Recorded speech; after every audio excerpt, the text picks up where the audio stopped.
TSCP గేట్కి సంబంధించిన 2 important updates ఈ వీడియోలో చెప్పడం జరుగుతుంది. సో ఫస్ట్ ఇంపార్టెంట్ అప్డేట్ వచ్చేసి మనకు హాస్టల్ సంబంధించిన అప్డేట్ మనకు వెబ్సైట్లో అప్డేట్ చేశారండి. సెకండ్ ఇంపార్టెంట్ అప్డేట్ వచ్చేసి మనకు ఎవరైతే ఫ్రెషర్స్ ఉన్నారో సెకండ్ ఫేజ్లో అప్లై చేసిన వాళ్ళు చాలా స్టూడెంట్స్ కమెంట్స్ చేస్తున్నారు, నాది ఇంకా అప్రూవ్ కాలేదు అని అలాంటి మెసేజ్ చేస్తున్నారు కదా. మీరు ఎందుకు అప్రూవ్ అవ్వలేదో మీకు ఏమైనా మెసేజ్ వస్తే ఎలాంటి సర్టిఫికేట్స్ వాళ్ళు అప్లోడ్ చేయమన్నారో అవి అప్లోడ్ చేయండి. లేదు ఇంకా ఎలాంటి రెస్పాన్స్ లేకపోతే మనకు వెబ్ ఆప్షన్స్ లాస్ట్ డేట్ ఉంది కదా, అంతలోపు మీకు అప్రూవ్ చేసేస్తారు. సో ఏం టెన్షన్ పడకండి. నెక్స్ట్ ఇంపార్టెంట్ పాయింట్ వచ్చేసి ఎన్సీసీ క్యాప్ పిహెచ్ ఎవరైతే స్పెషల్ కేటగిరీ స్టూడెంట్స్ ఉంటారో మీకు సంబంధించిన లిస్ట్ పెట్టారు. సో ఎవరైతే ఫిజికల్ వెరిఫికేషన్ వెళ్ళారో మీరు వెళ్ళిన తర్వాత మీ నేమ్ ఉందా లేదా చెక్ చేసుకోండి లిస్ట్లో. సో ఇప్పుడు మీకు ఫేజ్ 2లో ఏవైతే మీరు వెబ్ ఆప్షన్స్ పెడతారు కదా మీకు రిజర్వేషన్ ఇవ్వడం జరుగుతుంది. సో మెయిన్గా ఇప్పుడు ఎగ్జాంపుల్గా ఎన్సీసీ ఒక 20 మెంబర్స్ ఉంటే 20 మెంబర్స్కి యూనివర్సిటీ సీట్ ఇవ్వరు. ఆ 20 మెంబర్స్లో క్యాస్ట్ పరంగా క్యాస్ట్లో టాప్ ఎవరు ఉంటారు. సో ఆ విధంగా యూనివర్సిటీస్ ఇస్తారు. కాబట్టి నేను ఏం చెప్తున్నానంటే ఎన్సీసీ క్యాప్ పిహెచ్ మీకు పక్కా యూనివర్సిటీ సీట్ రావాలంటే అన్ని యూనివర్సిటీస్ పెట్టండి. ఎందుకంటే నేను ఆల్రెడీ ప్రీవియస్ వీడియోలో చెప్పాను, రిజర్వేషన్ రూల్స్ అనేటివి పర్ 30 స్టూడెంట్స్కి ఒక పిహెచ్ క్యాండిడేట్, ఒక క్యాప్, ఒక ఎన్సీసీ అలా డిస్ట్రిబ్యూట్ చేస్తారు. సో మీరు ఓన్లీ ఒక ఉస్మానియా యూనివర్సిటీ పెట్టారనుకోండి, మీకు ఏమనుకుంటున్నారు, నాకు క్యాప్ పిహెచ్ ఉంది కాబట్టి నాకు వస్తుంది అనుకుంటారు. వస్తుంది, కానీ సపోజ్ ఒక 5 పిహెచ్ క్యాండిడేట్స్ ఒక ఎంఏ ఇంగ్లీష్కి అప్లై చేస్తే ఆ 5 మెంబర్స్కి ఇవ్వరు. ఆ 5 మెంబర్స్లో టాపర్ ఎవరు ఉంటారో వాళ్ళకు మాత్రమే ఇస్తారు. సో మళ్ళీ ఈ మిస్టేక్స్ చేయకండి. ఎవరైతే మంచి ర్యాంకర్స్ ఉన్నారో ఆల్రెడీ మిస్టేక్ చేశారు.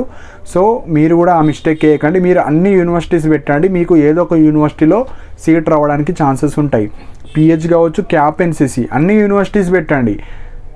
మీకు సబ్జెక్ట్స్ ఎక్కడెక్కడ ఏ యూనివర్సిటీస్ ఉన్నాయో ఆ university sub campuses government college పక్కా సీట్ అయితే వస్తుంది. సో ఇవి మెయిన్ పాయింట్ అండి. సో ఏమన్నా ఎడిట్ ఆప్షన్ కావచ్చు, ఏమన్నా డౌట్స్ ఉంటే మీరు ఈమెయిల్ సపోర్ట్ ద్వారానే మీరు వాళ్ళకు మెసేజెస్ చేయొచ్చు. సో ఇప్పుడు మెయిన్ పాయింట్ వచ్చేసి హాస్టల్కి సంబంధించిన వెబ్ నోట్ వచ్చింది.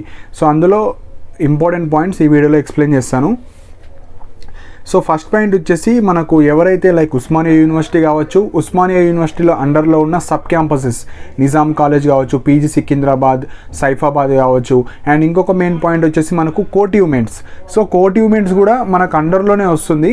కాకపోతే మీకు యూఎంఎస్ మెసేజెస్ వస్తే అది మనకు కంబైన్డ్ కౌన్సిలింగ్ అన్నమాట. సపోజ్ మీకు యూఎంఎస్ మెసేజెస్ రాకపోతే మీకు సపరేట్గా కౌన్సిలింగ్ ఉండొచ్చు. So every year combined counselling ఉంటుంది. కాకపోతే లిమిటెడ్ సీట్స్ ఉండడం వల్ల సపోజ్ వాళ్ళు ఏమన్నా క్రైటీరియా చేంజ్ చేయొచ్చు. సో కొద్దిగా వెయిట్ చేయండి. మీకు యూఎంఎస్ మెసేజ్ వస్తే మీరు కూడా కంబైన్డ్గా వీళ్ళలాగానే మనకు ఆన్లైన్లోనే ప్రాసెస్ ఉంటుంది. సో ఫస్ట్ మెయిన్ పాయింట్ వచ్చేసి మనకు వెబ్ నోట్లో ఏముందంటే 1 అక్టోబర్ టు 10th అక్టోబర్ మీకు మెసేజెస్ వస్తాయి. మెసేజెస్ వచ్చిన వాళ్ళు ఫాస్ట్గా అప్లై చేసుకోవాలి 1 to 10th. కాకపోతే డేట్స్ కూడా ఎక్స్టెండ్ చేయొచ్చు. మరి ఇప్పుడు 1 కాబట్టి మనకు ఎవరికి రాలేవు, ఇంకా టైం పడుతుంది. సో అది పెద్ద ప్రాసెస్ ఉంటుంది. సో స్లో ప్రాసెస్ ఉంటుంది. సో వెంటనే టెన్షన్ పడకండి. యాజ్ పర్ షెడ్యూల్ నేను చెప్తున్నాను, 1 to 10th రోజు మీకు ఈ వీక్లో అన్నా లేదంటే 2-3 days తర్వాత అన్నా మెసేజెస్ వస్తాయి. యూఎంఎస్ అని ఒక మెసేజ్ వస్తే దానికి ఒక రిజిస్ట్రేషన్ నెంబర్ ఉంటుంది. మీరు ఆన్లైన్లో అప్లై చేసుకోండి అని వస్తుంది. ఎవరికి వస్తుంది అంటే ఎవరైతే ఫేజ్ 1లో ఉస్మానియా యూనివర్సిటీ కావచ్చు, పీజీ సికింద్రాబాద్, సైఫాబాద్, నిజాం కాలేజ్, కోటి ఉమెన్స్. సో కోటి ఉమెన్స్లో యాడ్ చేస్తున్నాను. రాకపోతే మీకు ఫిజికల్ అన్న సపరేట్ అప్లికేషన్స్ ఉండొచ్చు. సో కంబైన్డ్గా చెప్పేస్తున్నాను. ఈ స్టూడెంట్స్ ఎవరైతే ఫేజ్ 1లో సీట్ వచ్చి కాలేజ్కి వెళ్ళిన వాళ్ళకు, ఓన్లీ ఆన్లైన్ సెల్ఫ్ రిపోర్టింగ్ చేసిన వాళ్ళకు కాదు, మీకు ఎవరైతే కాలేజ్కి వెళ్ళి సీట్ టీసీ ఇచ్చేస్తారు కదా, సో మీ ఫైనల్ సబ్మిషన్ అయిపోయినట్టు. సో వాళ్ళకు వస్తుంది. సో వాళ్ళకు ఫస్ట్ మీకు యూఎంఎస్ మెసేజెస్ వస్తాయి. వచ్చిన తర్వాత మీరేం చేయాలంటే దాన్ని అప్లై చేసుకోవాలి.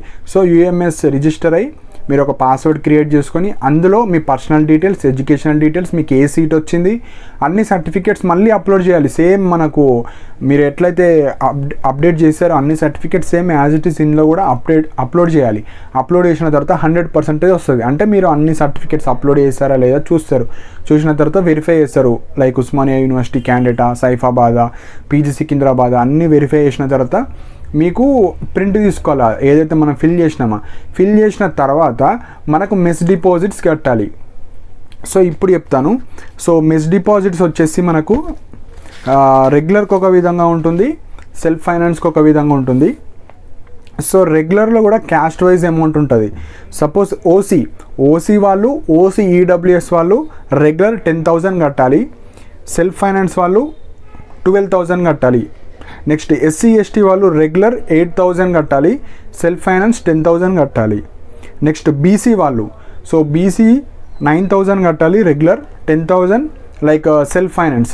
సో ఇవి మనకు ఎప్పుడైతే మనకు హాస్టల్ అప్లికేషన్ ఫిల్ చేస్తాం కదా, ఫిల్ చేసిన తర్వాత డిపాజిట్ ఆన్లైన్లోనే పే చేయాలి. సో వాళ్ళకు లింక్ ప్రొవైడ్ చేస్తారు. మనం ఆన్లైన్లో పే చేసిన తర్వాత ఆ రిసిప్ట్, మనం ఏదైతే ఫిల్ చేసిన ఫామ్ అండ్ ఏవైతే మనము సర్టిఫికేట్ వెరిఫికేషన్కి పోయినప్పుడు అన్ని ఇంపార్టెంట్ డాక్యుమెంట్స్ ఉన్నాయి కదా, అన్నీ ఒక సెట్ మనం జిరాక్స్ సెట్ తీసుకెళ్ళి అన్నీ ఇచ్చేయాలి. మీకు ఉస్మానియా వచ్చిన వాళ్ళు ఉస్మానియాకి వెళ్ళాలి, నిజాం కాలేజ్ వచ్చిన వాళ్ళు నిజాం కాలేజ్, అవన్నీ డీటెయిల్స్ మనకు అప్లై చేసిన తర్వాత వాళ్ళు డీటెయిల్గా చెప్తారు ఎక్కడికి వెళ్ళాలి. సో అది మీరు అప్లై చేసిన తర్వాత చూడొచ్చు. సో ఈ విధంగా ఉంటుంది. సో రిజిస్ట్రేషన్ చేసుకోవాలి, అప్లై చేయాలి, డిపాజిట్ అమౌంట్ కట్టాలి. సో డిపాజిట్ కట్టిన తర్వాతనే మీరు రెస్పెక్టివ్ డేట్స్ ఇస్తారు. ఈ డేట్ లోపు మీరు వచ్చి లైక్ ఏదైతే యూనివర్సిటీ వచ్చిందో అందులో మీరు ఇచ్చేయాలని చెప్తారు. సో ఇవి main point. So messages, apply date, certificates uploads, deposit గురించి చెప్పేశాను. నెక్స్ట్ హాస్టల్ అడ్మిషన్ ఫామ్ కూడా చెప్పేశాను. నెక్స్ట్ వచ్చేసి మనకు ఇంకొక మెయిన్ డౌట్ అడుగుతున్నారు, మనకు ఫస్ట్ ప్రిఫరెన్స్ ఎవరికి ఇస్తారంటే ఇది మెయిన్ పాయింట్. ఫస్ట్ ఫేజ్ 1లో ఎవరికైతే సీట్ వచ్చి మీరు కాలేజ్కి వెళ్ళి రిపోర్ట్ చేస్తారు కదా వాళ్ళకి ఫస్ట్ ఇస్తారు. సెకండ్ రెగ్యులర్ స్టూడెంట్కి ఇస్తారు. ఇప్పుడు కోర్స్ కొందరికి రెగ్యులర్ సెల్ఫ్ ఫైనాన్స్ వచ్చింది కదా, రెగ్యులర్ వాళ్ళకి ఇస్తారు. నెక్స్ట్ ఇంపార్టెంట్ పాయింట్, ఇప్పుడు అందరికి ఇస్తారు, కాకపోతే ఫస్ట్ కొందరికి ఇస్తారు, నెక్స్ట్ బ్యాచ్లో కొందరికి ఇస్తారు. సో అందరిని ఒకటేసారి తీసుకోరు. అక్కడ ఆల్రెడీ కొందరు ఉంటారు, సీనియర్స్ కావచ్చు, అవన్నీ రూమ్స్ క్లీన్ చేయాలి, వాళ్ళు వెళ్ళిపోయిన తర్వాత అవన్నీ ప్రాసెస్ ఉంటుంది కాబట్టి ఫస్ట్ సగం మందిని తీసుకుంటారు ఫేజ్ 1లో అలర్ట్ అయిన వాళ్ళని. నెక్స్ట్ ఇంపార్టెంట్ ఇన్కమ్, డిస్టెన్స్ రెండు చూస్తారు. ఇన్కమ్ కూడా ఎవరికి తక్కువ ఉంటుంది ఫస్ట్ ప్రిఫరెన్స్ వాళ్ళకి ఇస్తారు. సపోజ్ హాస్టల్లో ముగ్గురికి తీసుకోవాలనుకుంటున్నారు అనుకో, ముగ్గురు కానీ అప్లై చేసిన 6 ఉంటే ఫస్ట్ ఆ ముగ్గురులో ఇన్కమ్ ఎవరికి తక్కువ ఉంటుంది వాళ్ళని తీసుకుంటారు. నెక్స్ట్ వచ్చేసి డిస్టెన్స్. సో ఈ డిస్టెన్స్ కూడా చాలామంది కన్ఫ్యూజ్ అవుతున్నారు, డిస్టెన్స్ సర్టిఫికేటా రెసిడెన్సా. ఇది జస్ట్ హాస్టల్ అడ్మిషన్ అండి, ఇది సిపిఎడ్కి సంబంధించిన లైక్ సీట్ కాదు, జస్ట్ హాస్టల్ అడ్మిషన్ కాబట్టి అందరూ టెన్షన్ పడాల్సిన అవసరం లేదు.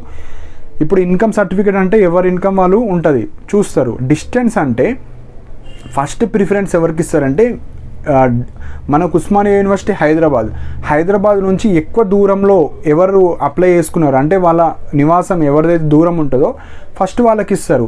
సో వాళ్ళు చూసేది డిస్ట్రిక్ట్ చూస్తారు. ఫస్ట్ డిస్ట్రిక్ట్, మీరు ఏ డిస్ట్రిక్ట్కి చెందిన వాళ్ళు, నెక్స్ట్ టౌన్, మీ విలేజ్. సో అది దేని మీద ఉంటుంది, మనకు ఆధార్ కార్డ్ మీద ఉంటుంది. సో ఆధార్ కార్డు కూడా పెట్టుకోవచ్చు. నెక్స్ట్ వచ్చేసి రెసిడెన్సీ సర్టిఫికేట్. సో రెసిడెన్సీ అన్న నేటివ్ సర్టిఫికేట్ అన్న ఒకటే. రెసిడెన్సీ అంటే మీరు ఎక్కడ ఉంటున్నారు, మీ అడ్రస్ ఏంది, సో అదే మనకు రెసిడెన్సీ సర్టిఫికేట్ అంటారు. సో రెసిడెన్సీ సర్టిఫికేట్లో మీ పేరు ఉంటుంది. సో అది ఎక్కడ అప్లై చేసుకోవాలంటే మీరు ఏదైతే ఇన్కమ్ సర్టిఫికేట్ అప్లై చేసుకున్నారు మీ సేవలో అక్కడ అప్లై చేసుకోవచ్చు. సో ఇప్పుడు నాకు రెసిడెన్సీ ఉన్న వాళ్ళు రెసిడెన్సీ అప్లోడ్ చేసుకోవచ్చు, లేదు అంటే ఆధార్ కార్డు కూడా అప్లోడ్ చేసుకోవచ్చు. నేనైతే ఆధార్ కార్డే అప్లోడ్ చేశాను మా సిస్టర్కి. సో రెసిడెన్సీ ఉన్నా పర్వాలేదు, ఆధార్ కార్డు ఉన్నా పర్వాలేదు. లేదు నాకు ఇప్పుడు రెసిడెన్సీ కావాలంటే జస్ట్ 1 డే 2 డేస్లో మీకు ఇప్పుడు ఎట్లా మీకు ఇంట్లోనే ఉంటారు కాబట్టి మీరు వెళ్ళి రెసిడెన్సీ తెచ్చుకోవచ్చు.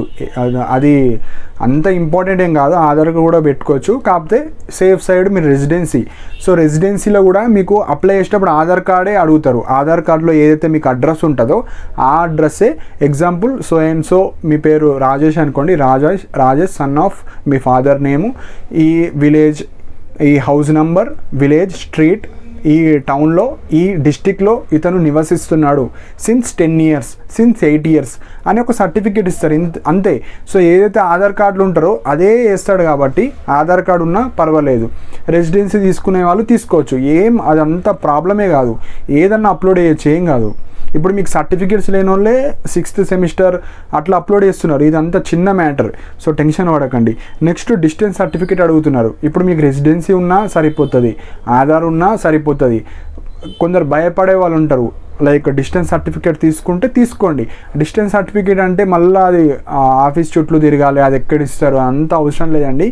సో డిస్టెన్స్ సర్టిఫికేట్ ఎవరికి ఇంపార్టెంట్ అంటే మీరు దగ్గరలో ఉంటే, అంటే హైదరాబాద్కి దగ్గరలో ఉంటే అప్పుడు తీసుకోవాలి. మరీ దూరం ఉంటే అవసరం లేదు.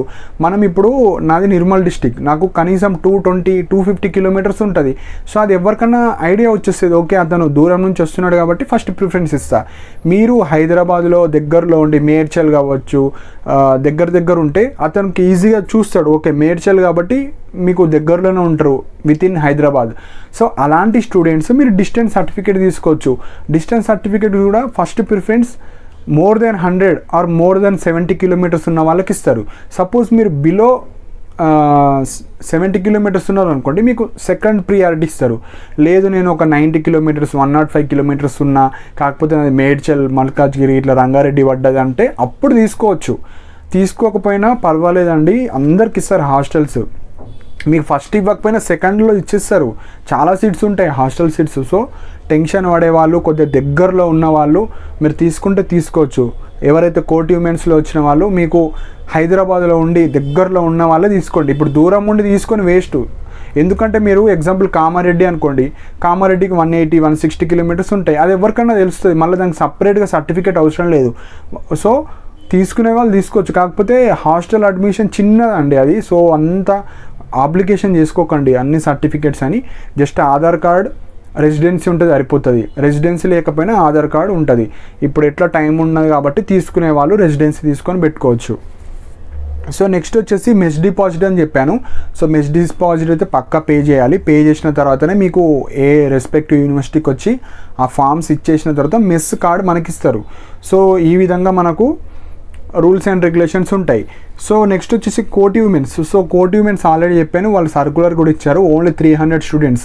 సో ఇక్కడ కోటి ఉమెన్స్లో పీజీ సబ్జెక్ట్స్, ఎంబీఏ, ఎంసీఏ అన్నీ కలిపి only 300 students, first come first reserve. అందులో కూడా రోస్టర్ పాయింట్స్ ఉంటాయి. సో మీకు యూఎంఎస్ వస్తే మీరు కూడా సేమ్ ప్రాసెస్ ఉంటుంది. లేదు అంటే మీకు వెబ్సైట్లోనే అప్డేట్ చేస్తారు, లేదంటే మీకు ఫిజికల్గా వచ్చి మీరు అప్లికేషన్స్ ఇవ్వండి. ఇచ్చిన దాంట్లో ఫస్ట్ ప్రిఫరెన్స్, సెకండ్ ప్రిఫరెన్స్ అట్లా ఇస్తారు. సో కొద్దిగా వెయిట్ చేయండి, మీకు వితిన్ 2-3 డేస్లో యూఎంఎస్ మెసేజ్ వచ్చేస్తే మీరు కూడా సేమ్ ప్రాసెస్. సో ఈ విధంగా నెక్స్ట్ ఇవన్నీ ఉస్మానియా యూనివర్సిటీ అండ్ సబ్ క్యాంపసెస్కి సంబంధించినవి. నెక్స్ట్ జేఎన్టీయూ యూనివర్సిటీ కూడా ఇది ఆన్లైన్లో ఉండదు, ఆఫ్లైన్. సో ఎవరైతే ఫేజ్ 1లో వెళ్ళిన తర్వాత మీరు హాస్టల్ అడ్మిషన్స్కి వాళ్ళు 200 రూపీస్ ఫస్ట్ చలాన్ కట్టేసిన తర్వాత సేమ్ సర్టిఫికేట్స్ మీరైతే సిపి గేట్కి సంబంధించినవి, హాస్టల్ అడ్మిషన్ అన్నీ ఇచ్చేసిన తర్వాత అన్నీ ఎవరైతే ఫేజ్ 1లో వచ్చిన వాళ్ళు ఉంటారు కదా, వాళ్ళందరూ మీరు లిస్ట్ ఉంటుంది వాళ్ళ దగ్గర, అందులో నుంచి ఇన్కమ్ తక్కువ ఉన్నోళ్ళు, డిస్టెన్స్ పెద్దగా ఉన్నోళ్ళు ఫస్ట్ ప్రిఫరెన్స్ ఇస్తారు. సో ఫస్ట్ కొందరిని తీసుకుంటారు, మళ్ళీ ఫేజ్ 2లో వెళ్తారు, మళ్ళీ కొందరిని. సో ఇదంతా కొద్దిగా ప్రాసెస్ ఉంటుంది కాబట్టి కొద్దిగా వెయిట్ చేయండి. నెక్స్ట్ కేయూ కావచ్చు, శాతవాహన యూనివర్సిటీ కావచ్చు, ఇలా తెలంగాణ యూనివర్సిటీ కావచ్చు, ఇవి కూడా మోస్ట్లీ ఫిజికల్గా ఉంటాయి. అంటే మీరు ఫిజికల్గా వెళ్ళినప్పుడు మీరు అడిగిన వాళ్ళు ఫిల్ చేసి ఇచ్చేసేయండి. సేమ్ ప్రాసెస్ ఉంటుంది. హాస్టల్ అంటేనే ఇన్కమ్ చూస్తారు, మీ యొక్క డిస్టెన్స్ చూస్తారు. సో కొన్ని యూనివర్సిటీలో అందరిని ఒకటేసారి తీసుకుంటారు, కొన్ని యూనివర్సిటీలో బ్యాచ్ వైజ్ తీసుకుంటారు. అందులో ఫస్ట్ రెగ్యులర్ వాళ్ళకి ఇస్తారు, నెక్స్ట్ సెల్ఫ్ ఫైనాన్స్ వాళ్ళకి ఇస్తారు. సో అందరికైతే ఇస్తారు, వాళ్ళ దగ్గర ఎన్నైతే లిమిటెడ్ సీట్స్ ఉంటాయో అంతమందికి అయితే ఇస్తారు. సో ఇవి మెయిన్ పాయింట్స్ అండి. రెగ్యులర్గా మీరు వెబ్సైట్స్ చెక్ చేసుకోండి. ఎవరైతే జేఎన్టీయూ యూనివర్సిటీ కావచ్చు, Satavahana, Telangana, so except Osmania and ఉస్మానియాకి సంబంధించిన సబ్ క్యాంపసెస్ తప్ప మిగతా కేయూ కావచ్చు, మీరు వెబ్సైట్ చూసుకోండి. లేదంటే మీరు ఎప్పుడైతే ఫిజికల్ వెరిఫికేషన్కి వెళ్ళారో అప్పుడు మీ యొక్క డిపార్ట్మెంట్కి వెళ్ళి సబ్మిట్ చేస్తారు కదా, ఫోన్ నెంబర్ కావచ్చు, ఈమెయిల్ ఐడి కావచ్చు, వాళ్ళు మెసేజెస్ చేస్తారు, పలానా లైక్ హాస్టల్ స్టార్ట్ అయింది, మీరు అప్లై చేసుకోవచ్చు, అట్లా కూడా ఇంటిమేట్ చేస్తారు. లేదంటే మీరు వెబ్సైట్ అన్నా చెక్ చేసుకోవచ్చు, లేదంటే ఏమైనా అప్డేట్ తెలిస్తే అప్డేట్ కూడా ఇస్తానండి. సో మిగతా క్యాంపసెస్ ఇవి ఉంటాయి. సపోజ్ ఎవరైతే కేయూ కావచ్చు, శాతవాహన యూనివర్సిటీ, పాలమూరు యూనివర్సిటీ, మీకు ఏమైనా డేటా యాక్యురేట్గా తెలిస్తే కింద కమెంట్ సెక్షన్లో మెన్షన్ చేయండి. లైక్ ఇట్లా అడిగారు, లైక్ ఫేజ్ 1 వెళ్ళినప్పుడు అప్లికేషన్ తీసుకున్నారు, లేదంటే వెబ్సైట్లో చెప్తున్నారు, లేదంటే వాళ్ళే మెసేజ్ చేస్తారు. ఎవరికైనా క్లారిటీ తెలిస్తే మీరు కూడా చెప్పండి. సో మెయిన్గా ఇట్లానే ఉంటుంది. ఫేజ్ 1 వెళ్ళినప్పుడు వాళ్ళు చలాన్ కట్టించుకొని లిస్ట్ ప్రకారంగా పిలుస్తారు. సో ఇవి మెయిన్ పాయింట్స్ అండి. సో ఇంకా ఏమైనా డౌట్స్ ఉంటే కింద మెన్షన్ చేయండి. సో సపరేట్గా లైక్ అప్లికేషన్ ఎట్లా ఫిల్ చేయాలి, శాంపుల్ డాక్యుమెంట్, సో 2023లో ఎట్లయితే వాళ్ళు తీసుకున్నారో ఆ శాంపుల్ డాక్యుమెంట్ కూడా చెప్తాను. సో దట్ మీకు ఈజీగా అర్థమైపోతుంది. సో ఈ చిన్న ప్రాసెస్ అండి హాస్టల్ అడ్మిషన్ది. సో మీరు ఆల్రెడీ అడ్మిషన్ అయిపోయింది, సీట్స్ వచ్చినాయి కాబట్టి మీరు ఏం టెన్షన్ అవ్వకండి. సో అందరికైతే ఇస్తారు హాస్టల్స్. సో ఇది మెయిన్ పాయింట్. సో ఇంకేమైనా పాయింట్స్ మిస్ అయినా, ఏమైనా డౌట్స్ ఉన్నా కింద కమెంట్ సెక్షన్లో మెన్షన్ చేయండి. అండ్ ఇలాంటి అప్డేట్స్ కోసం నా ఛానల్ని సబ్స్క్రైబ్ చేసుకోండి. అండ్ నా టెలిగ్రామ్ ఛానల్లో కూడా జాయిన్ అవ్వండి.